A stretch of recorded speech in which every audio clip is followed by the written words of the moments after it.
২৬ বিধানসভা নিৰ্বাচনক লৈ তৎপৰ হৈ পৰিছে ৰাজ্যৰ প্ৰতিটো ৰাজনৈতিক দল।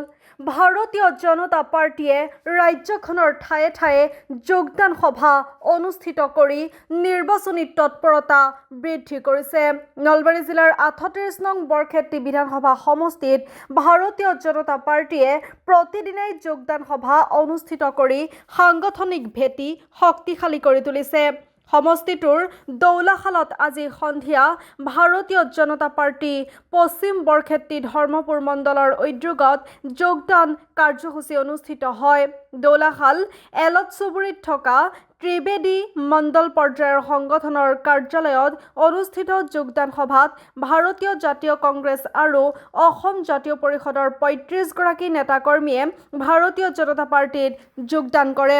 স্থানীয় পঞ্চায়তৰ নিৰ্বাচনী সমিতিৰ সাধাৰণ সম্পাদক ৰবেন বৈশ্যই আঁত ধৰা যোগদান সভাত বৰক্ষেত্ৰী সমষ্টিৰ প্ৰাক্তন বিধায়ক তথা অসম বিজেপিৰ সহকাৰী কোষাধ্যক্ষ নাৰায়ণ ডেকা উপস্থিত থাকি কংগ্ৰেছ আৰু অজাপৰ নেতা কৰ্মীসকলক গলবস্ত্ৰ আৰু টুপি পিন্ধাই দললৈ আদৰণি জনায়।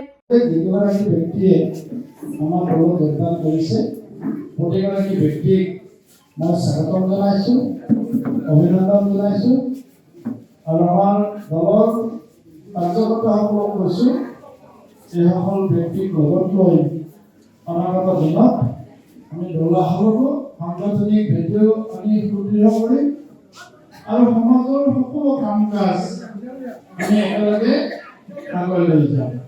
গোটেই অসমত আমি প্ৰতিদিনে ক'ৰবাত নহয় ক'ৰবাত দলত যোগদান কৰি আছোঁ।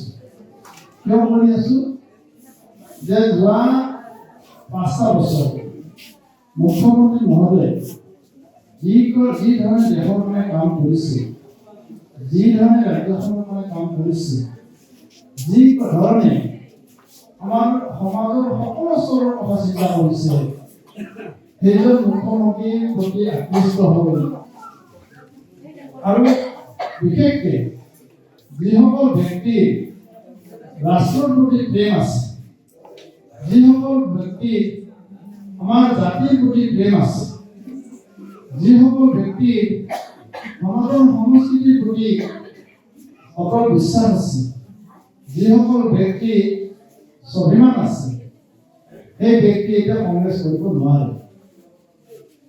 তাৰ বিভিন্ন প্ৰমাণ বিভিন্ন ব্যক্তিৰ যোগদানৰ জৰিয়তে আমি পাইছোঁ।